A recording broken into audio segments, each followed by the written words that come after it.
We begin this edition of Media Review with a look at boxing. Last February in Tokyo, a relative unknown named James Buster Douglas set the boxing world on its ear with a devastating 10th round knockout of the seemingly unbeatable champion Mike Tyson. Since then, the question everyone has been asking is Buster Douglas for real? Well, with all the legal difficulties finally resolved, it's time to find out. On October 25th at the Mirage Hotel in Las Vegas, Douglas will defend his title against the #1 contender, undefeated Evander Holyfield. Before the battle takes place, however, there's another war going on between the two men in the media.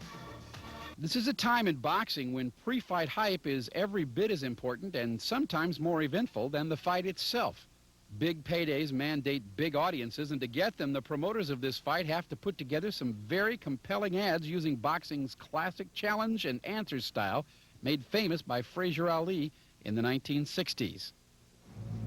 For 2 years, I waited for Mike Tyson. Then Buster Douglas come out of nowhere and flatten him. They said Buster got a good left jab and a big right hand, and that what made him the champ. I said it was luck. We'll see. And the champ's response? I'm James Buster Douglas.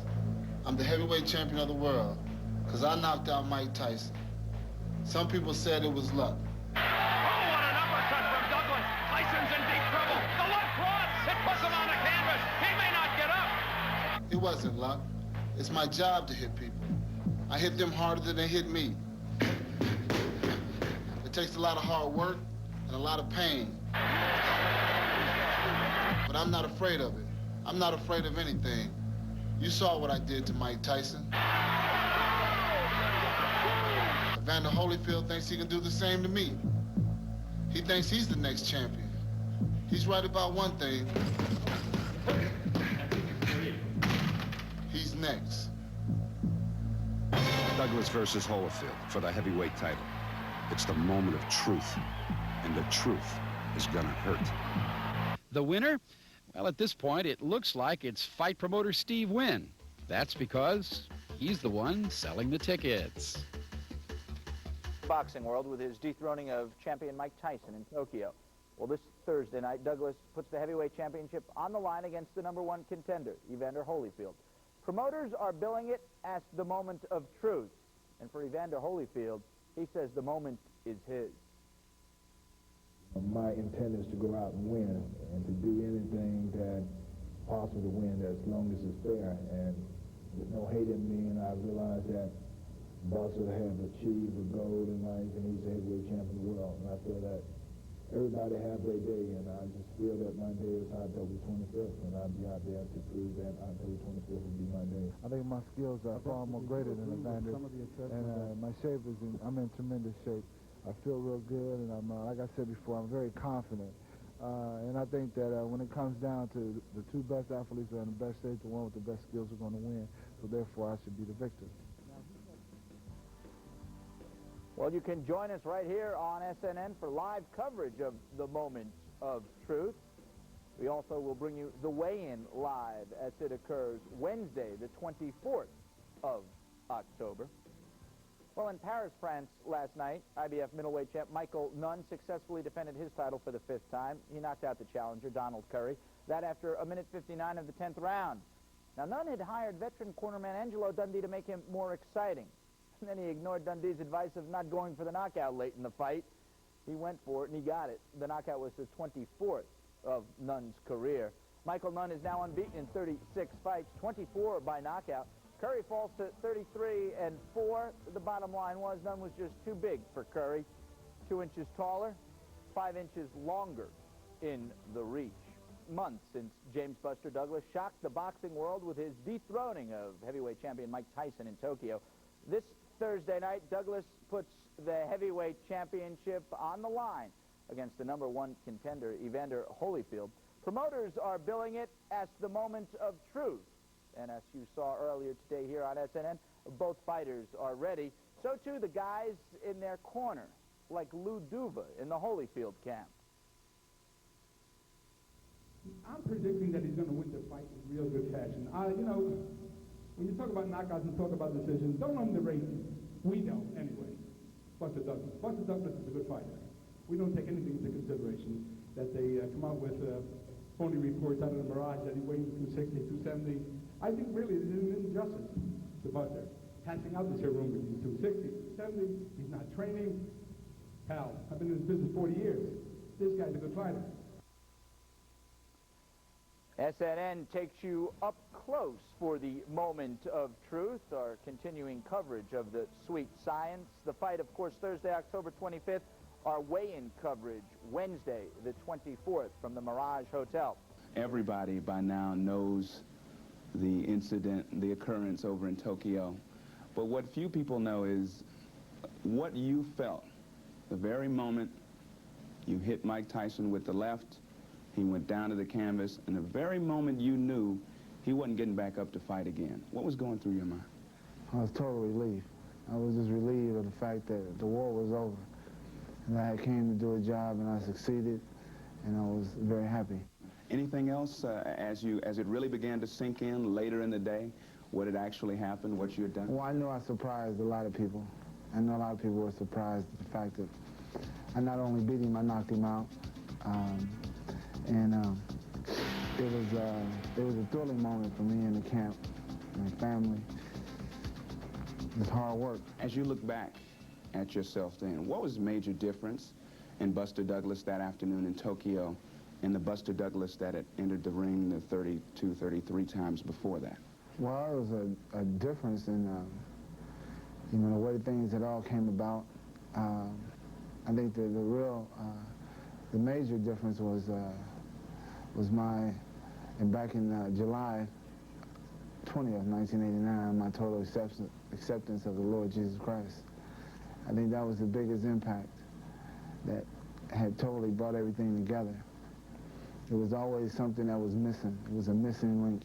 And I wasn't never for sure exactly, what it was. I thought it was, physical, mental. It made it seem as though the things that were bothering me most, that I seemed to have been mountains, were just molehills. And through that experience, I was able to see things for what they really were and put it all together. You told me before the fight that once you'd made that acceptance of the Lord Jesus Christ into your life, that the devil would really come hard after you. And you must have felt like that same thing was happening right after the fight, because you had lawsuits from this guy, counter lawsuits, King, and court. You were in limbo for a little while. How did that make you feel, having all that litigation? Through it all, it just exposed certain parties involved of just how they really are, with all the allegations and things that had went on leading up to the court case. Coming up to this fight, Evander, here's a guy that's, some people call him a bulked up light heavyweight, but he's always in shape. And here you are, reports say you got up to 260, 265, and you got to get down. Does it ever worry you in any way that you wouldn't be in the peak shape by fight time?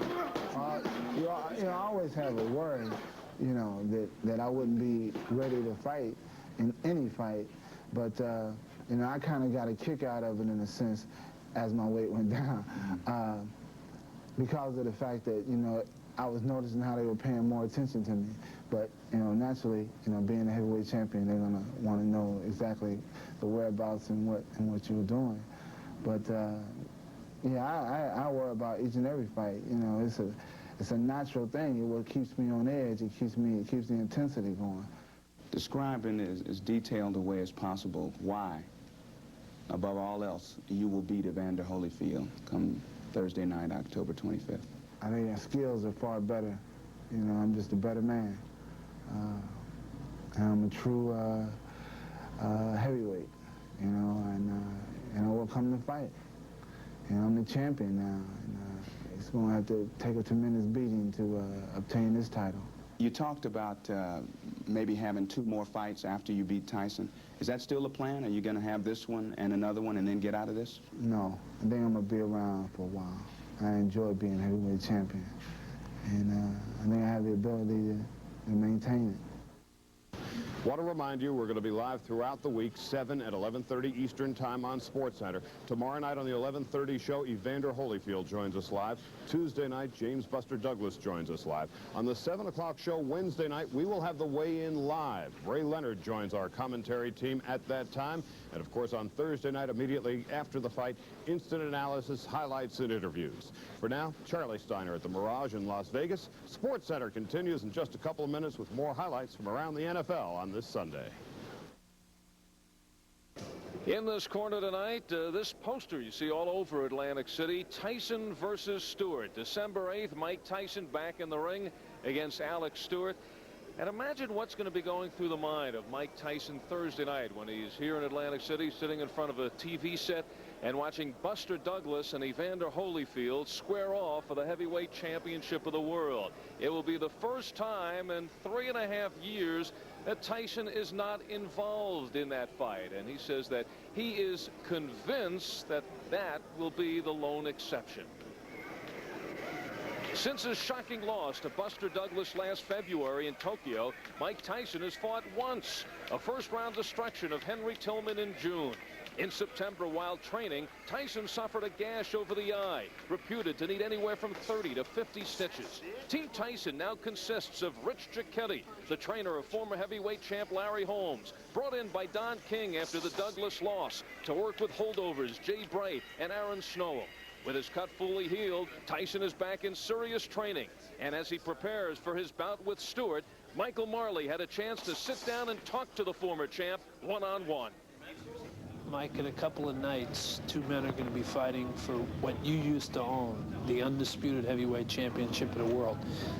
Does it seem weird to you that you'll be watching two other guys fight for the 3 title belts? I mean, basically, I have no say-so. I don't give a about who wins. You know what I mean? Just basically, you know what I mean? There's no fight without me. There's no real championship fight without me. One guy, you know what I mean, who I believe Holyfield is an outstanding fighter. You know what I mean? It's very difficult in this fight to choose because one guy is an outstanding little guy and the other guy's a big man, but he's not a great big man. Mostly when you see two great champions, a great big man against a great little man, or a great little man against an outstanding big man. But you know what I mean? He had a good night and he beat me in Tokyo, you know what I mean? God forbid, he fought a great fight that night. I didn't. But what do? He quit against guys lesser than Holyfield.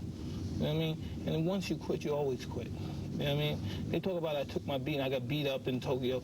See, I took my beating like a man. He never took a beating. He quit before he could ever take a beating. You know what I mean? That's testing what he has inside. Like I was saying before, championship don't mean unless you stand for something. You know what I mean? And we'll see how long he had it. I had it. When you think of guys that had it for 6 years, 4 years, Dempsey, how long he had it, 7 years, I had it for, what, 3.5 years. I made 11 defenses of my title. And for 3.5 years making 11 defenses, I'm up there in the all-time rings with Tommy Burns and those guys. I mean, let's see how long he keeps the title. Let's see how many defenses he makes. Mike, you said Buster Douglas had a lucky night in the ring in Japan against a bum. Were you a bum in that fight? When I made that statement, I meant the guy, you know what I mean, with frame of mind, you know, with just no aptitude of fighting. You say, what the hell? And like I said, after the fight, I said, they would make a big stink out of it. The country stopped for 1 minute or so. I said, the hell with it. I'm going to go home, I'm going to fill my eye, and I'm going to get some ice cream, and I'm going to go back out and date and continue to do what I want to do. I'll get the title back. The fight game is nothing without me. Like, they have two guys fighting. Who knows about it? There's people that don't even know they're fighting. You know what I mean? What the hell? I'm just looking forward for the winner. If Douglas beats Holyfield, it looks as though you've got a rematch with Buster. Some people think you'll stiff Alex Stewart and not fight him in December. No, he shouldn't believe that at all, because you know why? Because after I've kicked Stewart ass and give him a slow beating, nearly death, I'm going to take whoever's the winner after that, the Holyfield-Douglas fight, and then regain my title, and hopefully I can fight Ray Ruddock or this other guy, George Foreman, before he die of, you know what I mean, rigor mortis. Mike, you seem to be incensed about criticism that you've received. What's your feeling about the criticism? These guys never fought in their damn life, and still they're going to be psychologists and say, I'm a swami, and I could look at Mike Tyson's brain and I tell from by the way he's acting, this is what he's thinking, which is, you know what I mean? And the only thing that's unbelievable is that the public believes this, you know what I mean? And they believe this, and you know what I mean? These guys are idiots. You You know what I mean? They never fought a day in their life. And then, but these are the same guys that talk about me on television like I'm some dribbling moron. I don't see them on television. People don't tell me. They say, hey, Mike, how you doing? You look in great shape. You look good, man. Boy, man, please, man, get in my face and say, Mike, I think you're individual. They can't say I'm a bum, I'm not a good fighter, because, you know what I mean, 3.5 years and 11 defenses proved it. You know, they can't say that. So they could just say, Mike, you're a hell of a fighter, but I think you're a dog. I hate your attitude. I hate what you stand for. You know what I mean? Or whatever. You know what I mean? Have the guts to say that. Mike, when you think about what happened that Sunday afternoon in Japan, are you irritated at yourself, or have you put it behind you? No, because basically when the fight was over, I said, oh, here this go again. You know, you deal with it. And, you know, basically, you know, I mean, those things happen in life. You lose fights, you lose in life, you lose someone you love. But, you know what I mean, it's the person that comes back from that. Anybody can win a fight. I could put you in there with somebody, you can win a fight, you know what I mean? And you can continue to win, and you say, wow, this is great, I'm going to win, I'm going to continue to win. Then one day you lose, you know what I mean? It disembobulates your whole frame of thought and everything, you know what I mean? But anybody, you know what I mean? The man's not thought of greatness because how many times he's raised in victory, this quote is. It's how many times he brings himself up from the brink of destruction. Because anybody can win. I mean, anybody can win. It's like when you lose, guys go broke and they come back. You know what I mean? It's just, like I say, it's a domino theory. You come down, you go down. You know, you don't lose and then everything goes down. I mean, what the hell happened? Big deal, I lost a fight. You know what I mean? What, I made $12 million for losing a fight or some crap like that? You know what I mean? I'm even bigger now and I got more money now from losing a fight than I did when I was champion. They pay me more now. The $100 million or whatever somebody can get for making deal means nothing to me. You know what I mean? If what I went through, my 5 years, my 6 years since I've been fighting, what I went through, and if that's having everything, what I have now, if that's having everything, I would have been a lot happier with a lot less. You know what I mean? I could do a lot better with a lot less. Because they put you through it, you know what I mean? They make you accustomed to it. And because of that, you have to, you know what I mean, lower yourself down and become a horror to the system because they put you in that position. There's no way you can turn back now because you're there already. From your own lips, what does Mike Tyson stand for?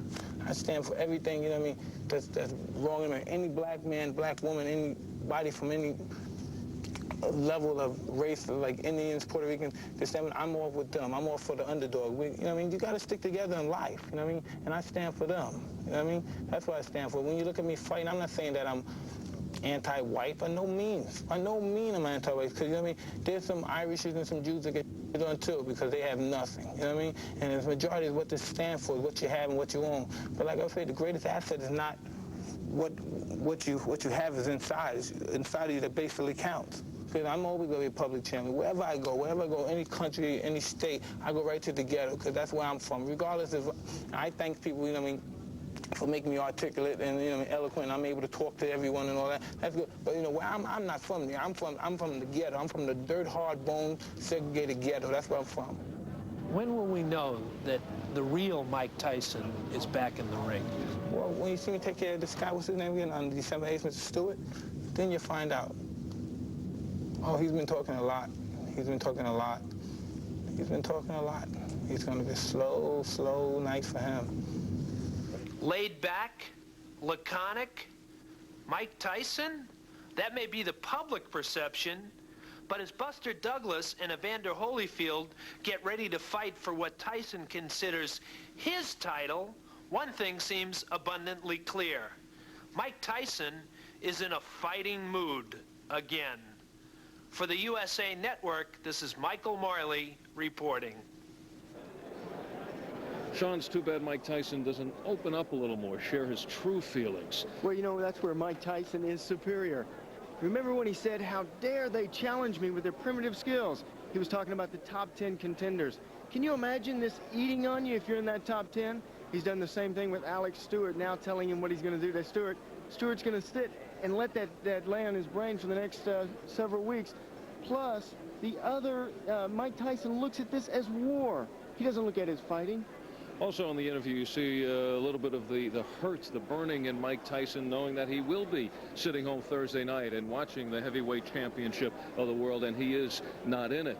Douglas versus Holyfield. That's what comes up on Thursday night, and the odds have Holyfield as the favorite, but you talk to the boxing people around here, and the name Douglas seems to come up first. Well, a lot of the boxing people are favoring Douglas, and I tend to seem to feel the same way. I like the heavyweight rank of Douglas. He is a big heavyweight, and I think that Holyfield is going to find out what it is to be in with a great big heavyweight. He's never really faced anyone as heavy as James Buster Douglas. For that reason, I give the edge to Douglas, but I tell you, Holyfield is a wonderful fighter, and you look back over the history of time in boxing, the really super fighters in that heavyweight division have weighed round about 210. Ali was 212, Lewis was round about 210, even Rocky Marciano was 185 pounds, so they've gone for the smaller fighters. Well, if you dust off that O'Grady crystal ball for this one, how do you see this fight going? Well, I see a distance fight in the Holyfield-Douglas fight. I think that Douglas will be able to control it with his left jab. I do not believe that we're going to see a knockout, and if we do, I think it'll come from James Buster Douglas. Holyfield hasn't really knocked out a big heavyweight. In this corner, Sean O'Grady with the prediction of Douglas retaining the heavyweight championship of the world.